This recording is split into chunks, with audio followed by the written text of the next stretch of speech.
नमस्कार, स्वागत है आप सभी का हमारे यूट्यूब चैनल पर।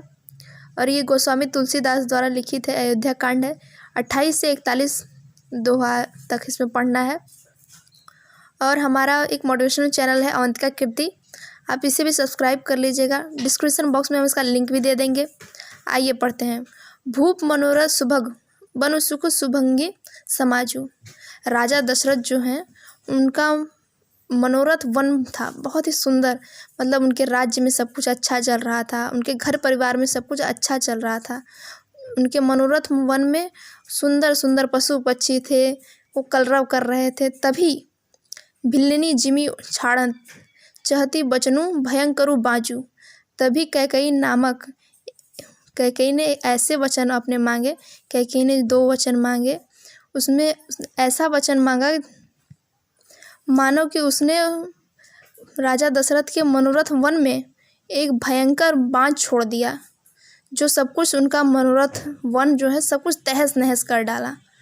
मास परायण तेरा वा विश्राम सुनहु प्रिय प्राणी प्रिय भावन जी का देहूँ एक बार भरते ही टीका।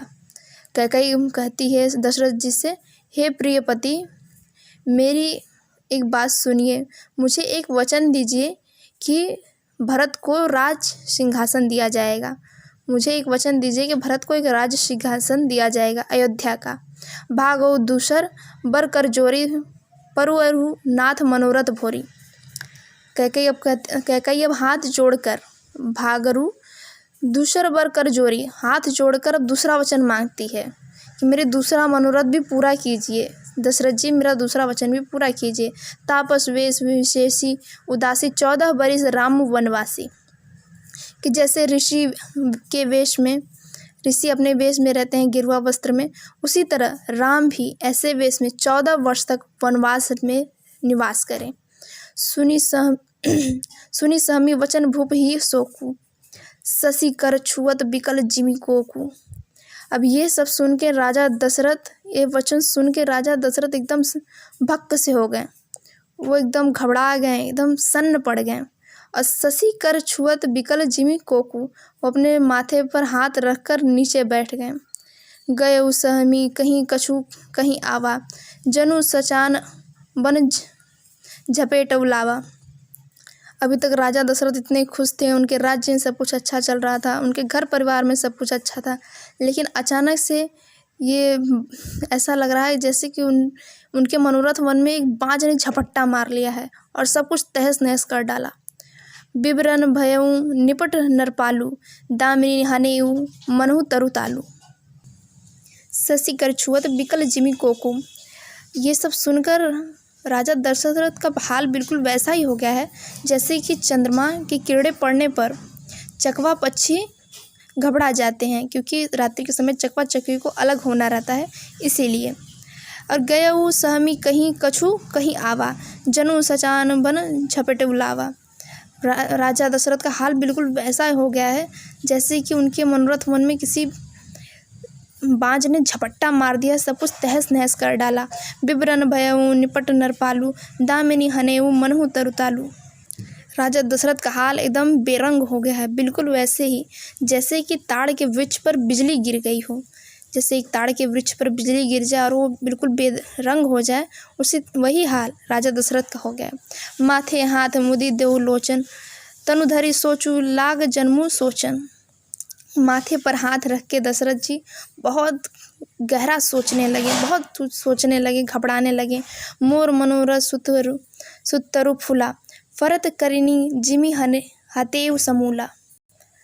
राजा दशरथ मन ही मन सोच रहे हैं कि कहाँ मेरा अच्छा राज्य था, घर परिवार सब कुछ अच्छा था, मेरा मनोरथ था, और एक अचानक से ही अवध उजारी किन्हीं कैकई दिन ही अचल विपत्ति के नई।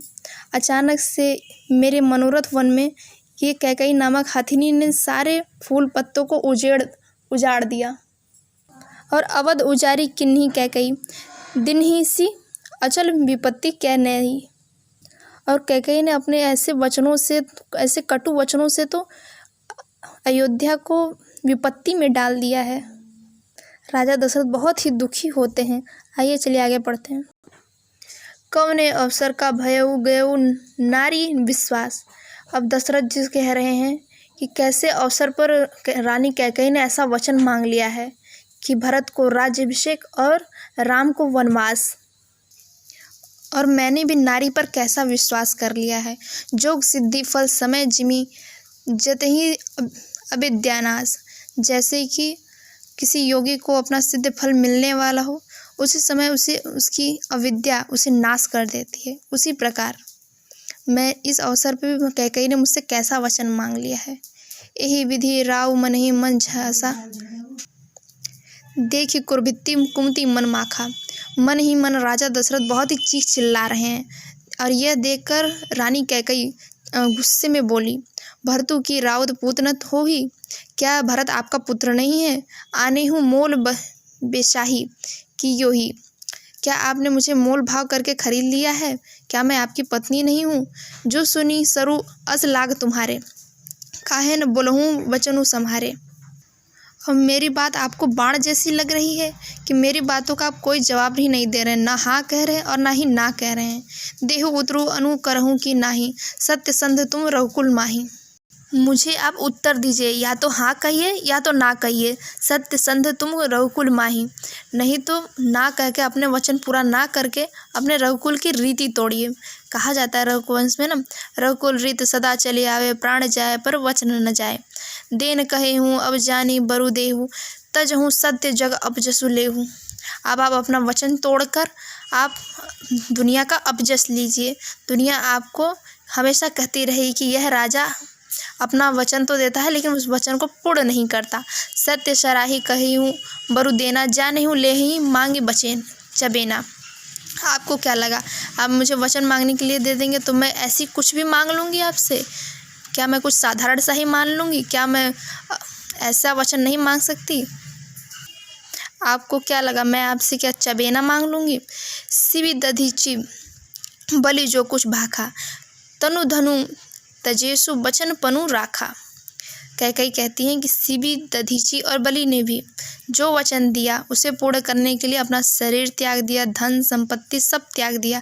अति कटु वचन कहती कैकेयी, मनहु लोन जरे पर तेहि। उन्होंने सब कुछ त्याग दिया। सीधी दधीचि बलि ने सब कुछ त्याग कर अपना वचन पूरा किया। ऐसे कैकेयी के वचन सुनकर, ऐसे कटु वचन सुनकर मानो तो ऐसा लग रहा है कि दशरथ के जले पर नमक छिड़क रही हो कैकेयी। ऐसे कटु वचन बोल रही है। दशरथ एकदम घबरा गए हैं, बहुत परेशान हो चुके हैं।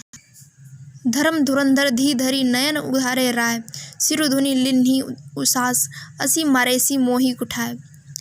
धर्म के धुरी को धारण करने वाले दशरथ जी ने अपने नयन ऊपर उठाए और शिरुधुनि लिन्ही उसास, अपने सिर को धुन कर एक लंबी सांस लेकर असी मारेसी मोही कुठाए। उन्होंने कहा कि कैकेयी मुझे ऐसी परिस्थिति में डाल दी है जहाँ से निकलना, जहाँ से कोई फैसला लेना बहुत ही मुश्किल है। आगे दिखी जरत ऋषभारी, मन हूँ रोष तखारी उघारी। रानी कैकेयी बहुत ही क्रोध में है। ऐसा लग रहा है जैसे कि मयान से निकली हुई तलवार जैसे बिल्कुल क्रोध में है, और मुठी कुबुद्धि धार निठुराई। और उस तलवार की मूठ रानी कैकेयी की निष्ठुरता है। धरी कुबरी सान बनाई, और जो वो कुबरी मंथरा है उसी के धार पे रानी कैकेयी ये तलवार लेकर गुस्से में खड़ी। लखी महीप कराल कठोरा, सत्य की जीवनु लेही मोरा। बोले राव कठिन करी छाती, बानी सविनय तासु सुहाती। राजा ने देखा कि ये तलवार तो बहुत ही भयानक और कठोर है, क्या यह सच में ही मेरी जान ले लेगी क्या? बोले राव कठिन करी छाती। महाराजा दशरथ खड़े हुए और अपनी छाती उन्होंने तानी, बानी सविनय तासु सुहाती, और ऐसे विनम्र वचन बोले कि जो रानी कैकेयी को समझ आए। बहुत प्रिय वचन बोले। प्रिय वचन कस कहसी कुमाती, भीर प्रतीति प्रीति करी हाथी। हे प्रिय कैकेयी, विश्वास और प्रेम को छोड़कर ये कैसे कठोर वचन बोल रही हो? मोरे भरतु राम दुख आँखी, राम और भरत मेरे दोनों आँख हैं। सत्य कहूँ करी शंकरु राखी, मैं भगवान शंकर के साक्षी मानकर कहता हूँ कि ये राम और भरत मेरे दोनों आँख हैं। अवसी इतु मैं पठई प्राता, यह ही बेगी सुरत दो भ्राता। मैं सुबह सुबह ही दूध को भेजूँगा और शत्रुघ्न और भरत को बुलाने के लिए मैं दूध भेजूँगा। सुदिन सोधी सबु साजु सजाई, दो भरत कहु राजू बनाई। अब तुम साज सज्जा की तैयारी करो, अब भरत का राज्य अभिषेक होगा, बहुत ही धूमधाम से होगा। वीडियो बहुत ही लंबा हो गया, 10 मिनट का हो गया। अब आगे के पद्य तुलसीदास के अगले पार्ट में मिल जाएगा, पार्ट 1, 2, 3 में। तब तक आप चैनल को सब्सक्राइब कर लीजिए, आपके काम लायक है तो।